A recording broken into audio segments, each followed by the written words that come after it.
So intensive care unit, page number 235 onwards. So intensive care unit is for the critically ill patients who require constant care, constant medical attention, and they require highly specialized equipments. And these equipments you generally will not find in general wards. Okay, so that's the inpatient unit. And this is not a inpatient unit is not a treatment, it's a place. ICU is a place, it's not a form of treatment. Okay, so from where does the ICU get its patients? Usually from the OT, post operation, post surgery, from emergency. Okay, or sometimes if any cases get complicated in the general ward, they will be transferred into the ICU. Okay, so this is how the ICU functions. So coming to the functions of the ICU, close observation and treatment of critically ill patients. They require 24/7 monitoring. Okay, these patients in the ICU will be put upon equipments that will monitor them continuously. Okay, what are these equipments? Examples of that we will see at the end of the session. Provide a specialized treatment with highly skilled staff. Okay, staffs posted here, intensivist as well as the nurses are critical trained nurses, critical care trained nurses. Okay, and the equipments used here are also specialized equipments, not used in general wards.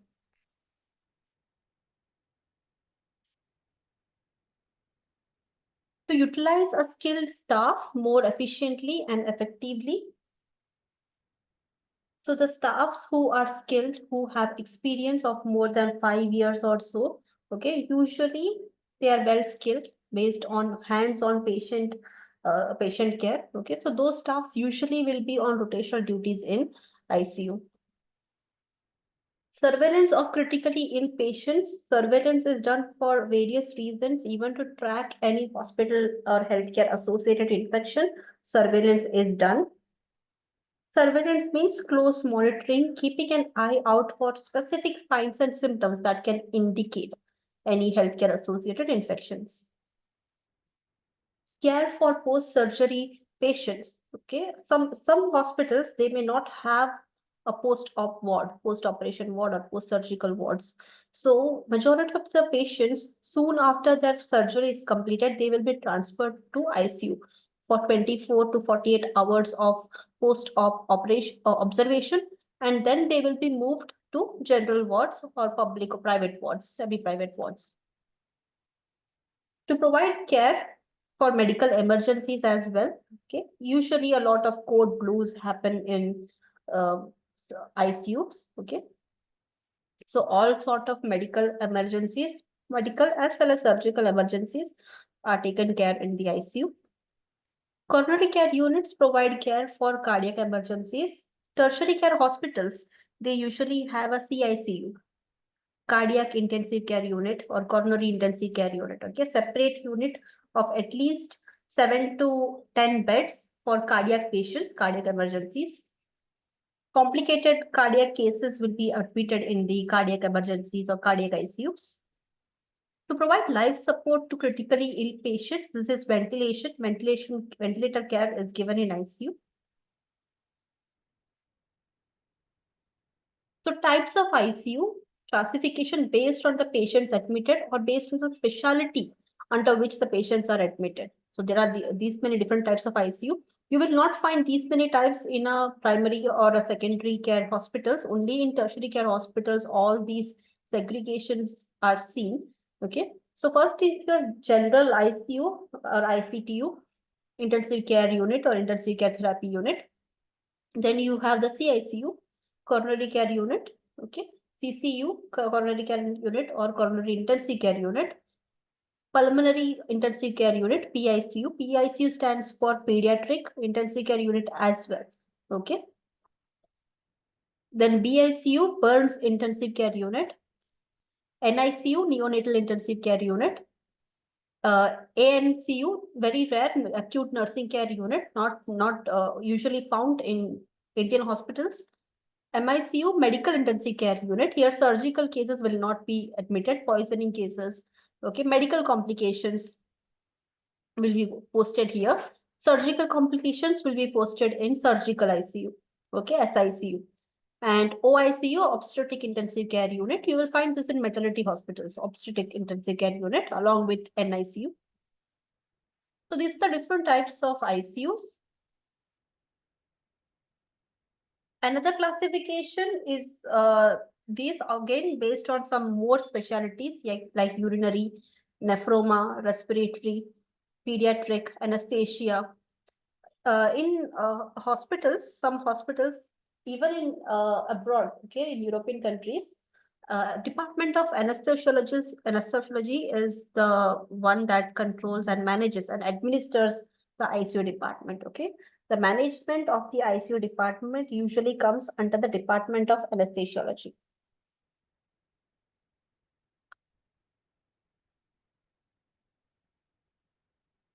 Another type of classification of ICU based on its organizational structure, like who has the right to admit patients in ICU, okay? So you have open unit, all attending physicians, okay? They have the right to admit a case, okay? Any attending physicians, either from the emergency department or even from the general wards, private wards, whoever is attending physician for a patient, they have the right to admit the patient into the ICU. This is the open unit kind of a structure. Semi-closed unit, only the director of the ICU or the head of the ICU, intensivist, okay, more appropriately, the intensivist approves the admission of the ICU. All the attending physicians will refer a case to be admitted to the ICU. The intensivist will check the case, or the director of the ICU will check the case, okay, and they will decide, the final decision is there to admit this case or not. Okay, that's a semi-closed unit.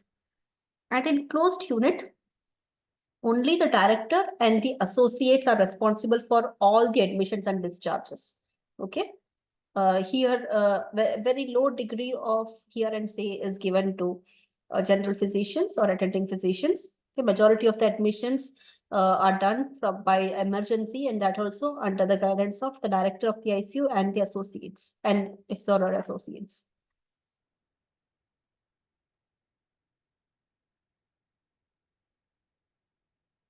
So departmental relation of ICU.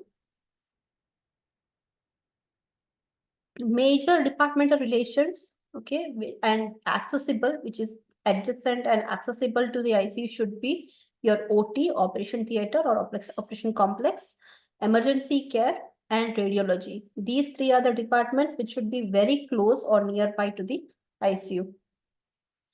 Other departments like inpatient services, infection control services, pharmacy, CSSD, sterile supplies, okay, they can be located within the same building, but not too far away, okay.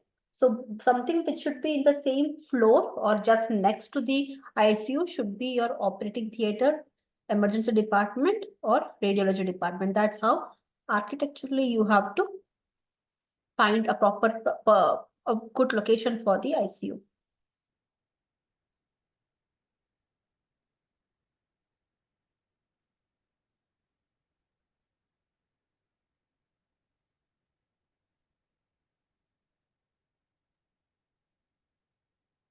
And physical facilities.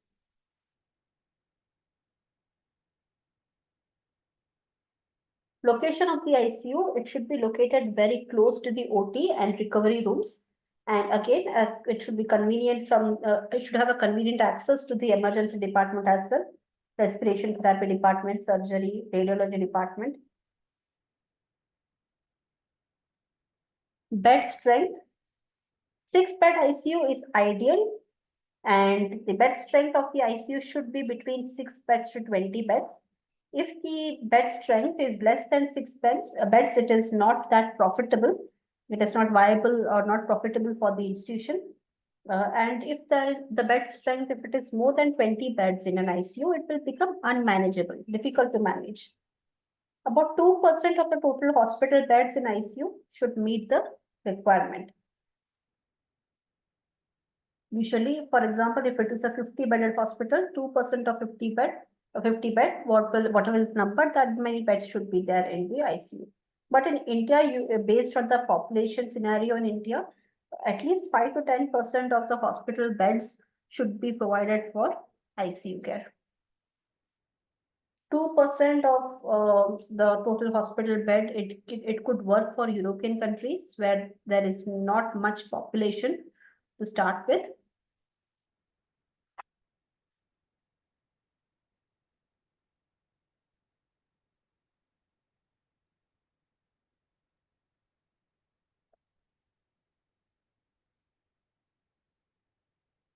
And also the patient space, at least 15 square feet of clear floor area for every patient admitted should be provided. Minimum head wall width of 1.2 feet per bed should be there. And there must be 8 feet difference between the beds for both pediatric patients and the adult beds.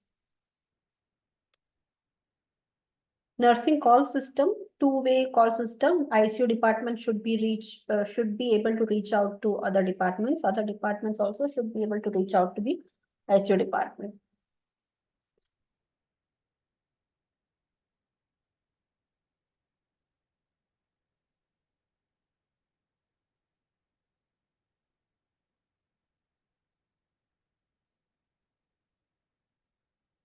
Hand washing facility, it should be located convenient to nursing station and patient bed area.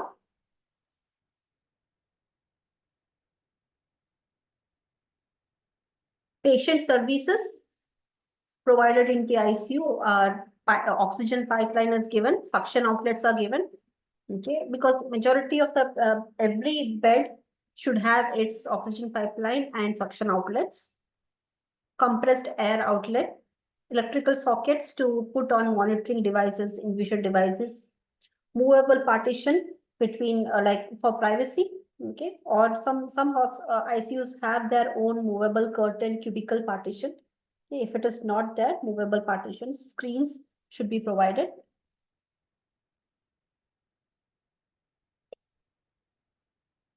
Nursing station, there should be a complete visual control of all the patients from the nursing station.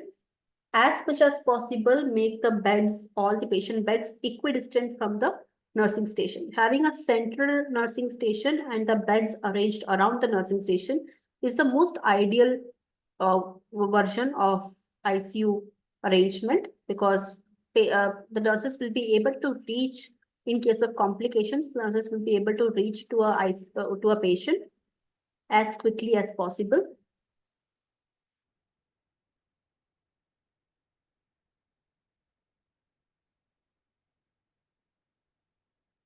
It should be designed so that the patient can also see the nurse, but not the other patients.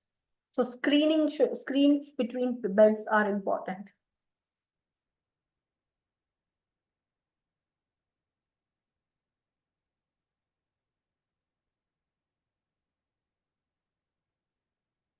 Then the lighting in the ICU, at least 25 to 30 lux of in the active treatment area.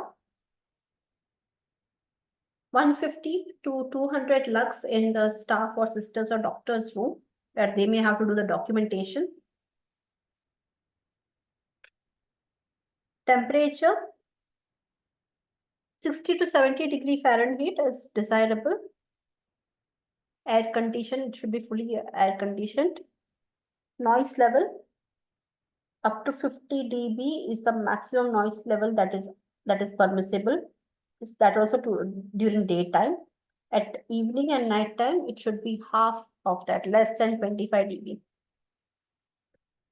decibels.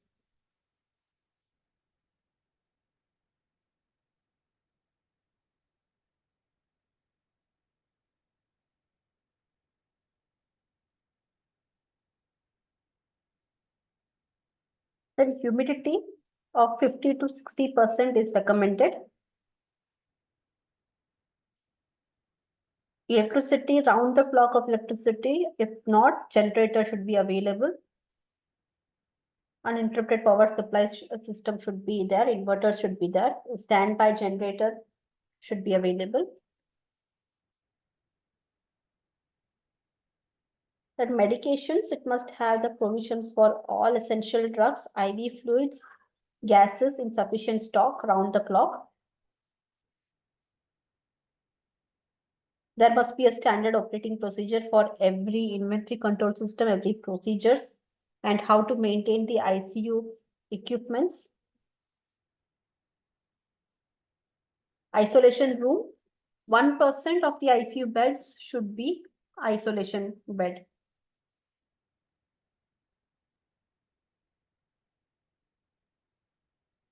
Then storage area, separate storage area should be reserved for storage of linen, housekeeping materials, and other supplies for the ICU as well.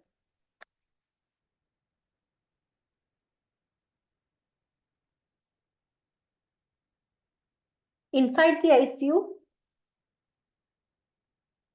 a staff locker, clean supply room where all the clean linen, storage area, clean linen, and clean housekeeping equipments will be kept.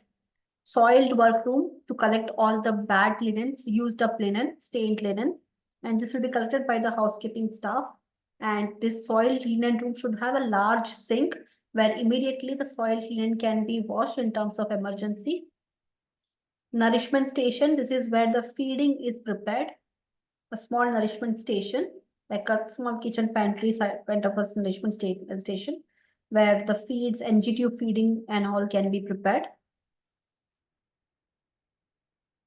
X-ray viewing facility, that lighted box. Equipment storage room where all the ventilators, infusion pumps, injection pumps can be kept. NIBP. All the equipments used in patient care can be stored, and whenever it is required, it can be brought out for use. Separate space for pathology lab is provided. Portable X-ray machine, ultrasound machine, and pharmacy store is also provided.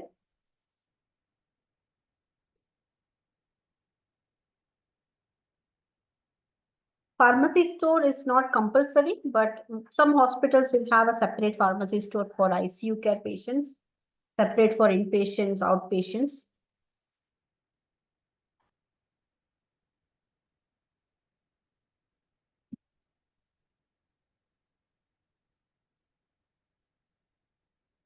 Then outside the ICU,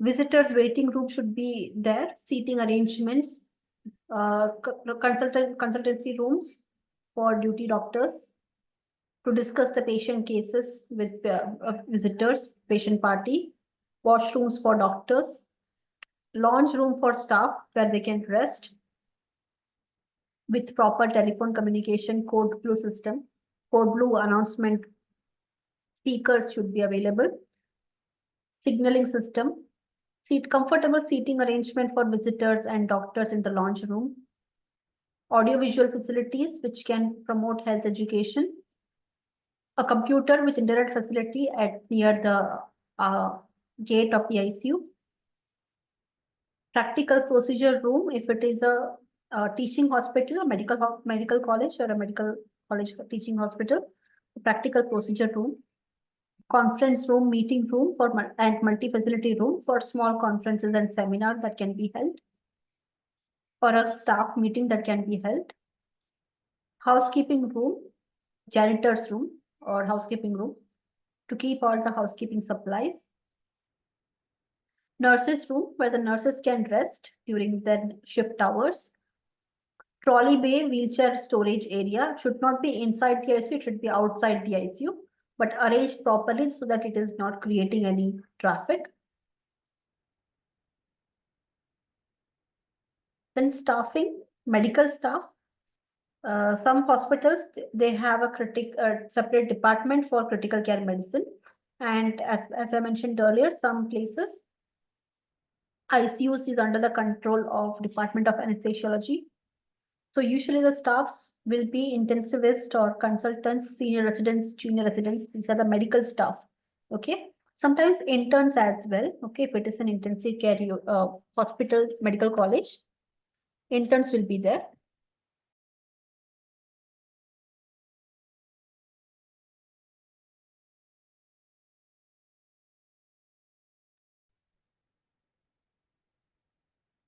This is the nursing staff ratio in the hospital during daytime and nighttime. But some quite different ratios are used in every hospital. Okay, 1:1 is used whenever the patient is on ventilator. 1:1 is the ratio used during daytime.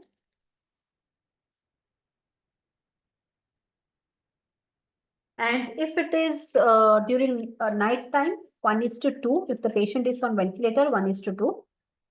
And if it is a non-ventilated patient during daytime, 1:2. One nurse can take care of two patients.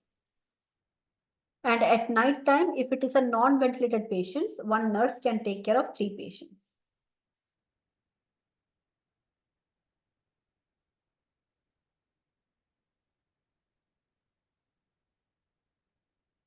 Two to 2.5 patients per staff in a 1 to 6 bedded hospital. If the ICU beds is 8 to 10, one staff can take care of 2 to 2.5 patients.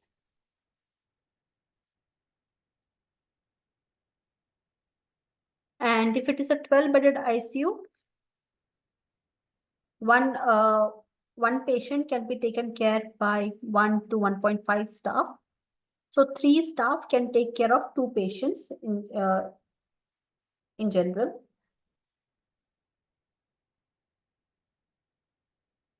And 4:2 or 2:1, 2 nurses per bed for constant patient care.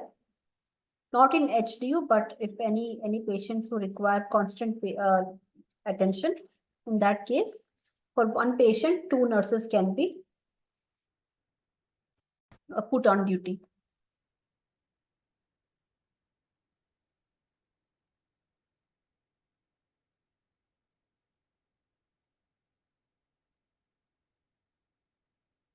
Next, for pediatric patients,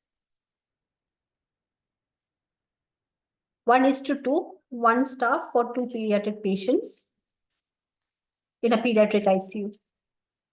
So this ratio, you have to learn. Questions regarding the ratio will come in exam.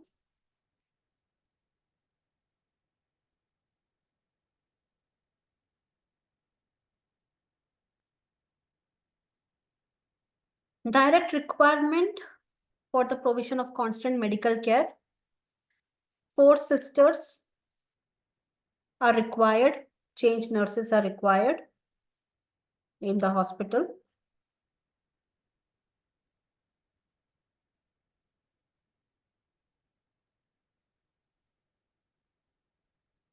Thirty-two trained nurses will be required on rotation. 6 nurses who are undergoing critical care training will be required. 4 house officers or registrar on rotation for day, evening, and night. 1 consultant, 24 hours a day. So 4 domestic staff, ward boys, 2 ward administrators, 1 secretary, 1 pune, and director of ICU. These are the requirements. Indirect requirement on 24-hour call. They are not supposed to be in ICU always, but they should be on call. Physiotherapist should be on call 24-hour.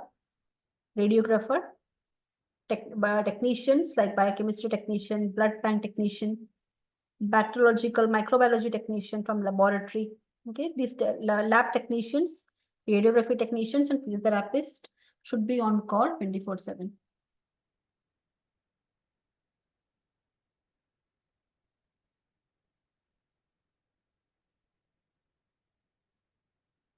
The equipments used in the ICU.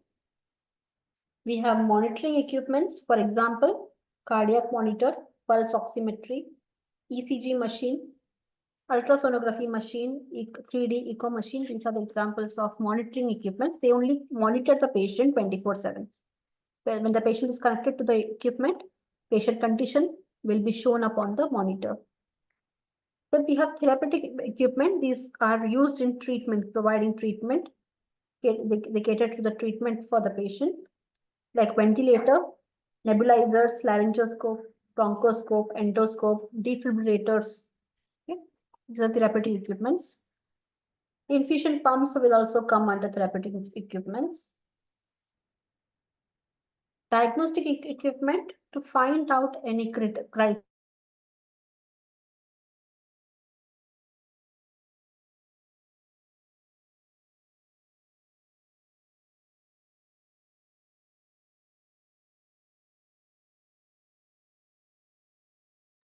Am I audible to all? Is my screen visible?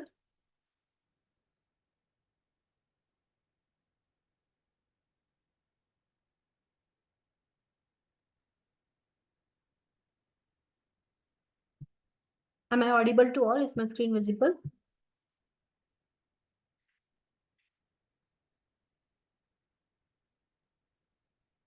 So we have discussed diagnostic equipment.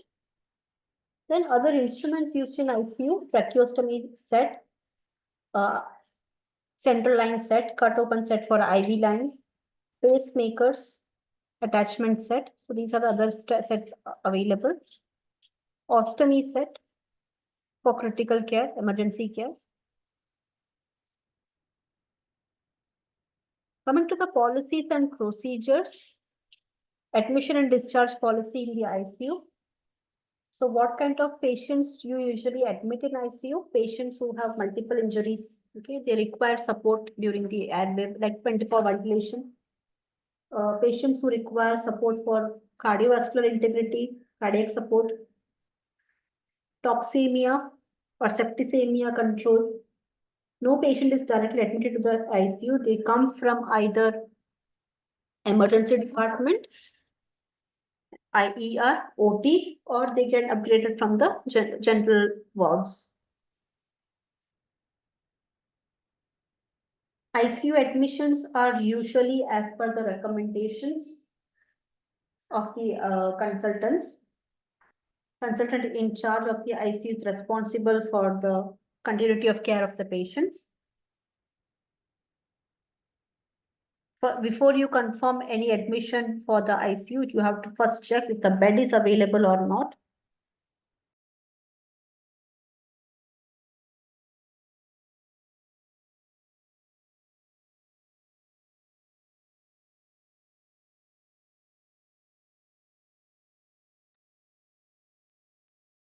Strict admission and discharge policy should be followed. Every procedure in the ICU should be according to the SOPs, standard operating procedure. Daily ICU rounds should be conducted at fixed hours by the consultant doctors. And the decision of discharge will be taken as per if the threat of the patient is elevated, the patient is free to survive without the monitoring devices. Any critical situation has been elevated, then the patient can be shifted to wards or other departments. Patients who have recovered can be directly discharged. Patients who are stable, they can also be discharged or moved to HDU, high dependency unit.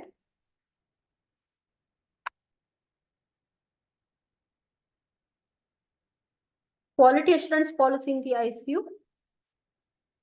It should be followed by a quality control practitioner.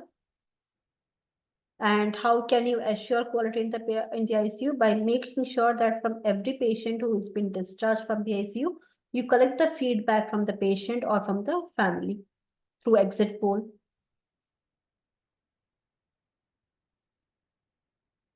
It is an essential tool for quality assurance program as well. Patients' emotional needs, personal needs, okay, they should be given due regards during when they are admitted in the ICU. Preventive maintenance of the ICU requirements, equipments should be of priority.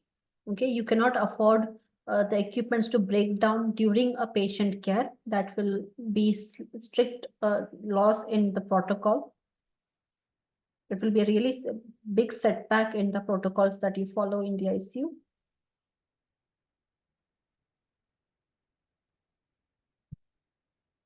So that's about ICU care. If you have any queries, you can mention in the chat box.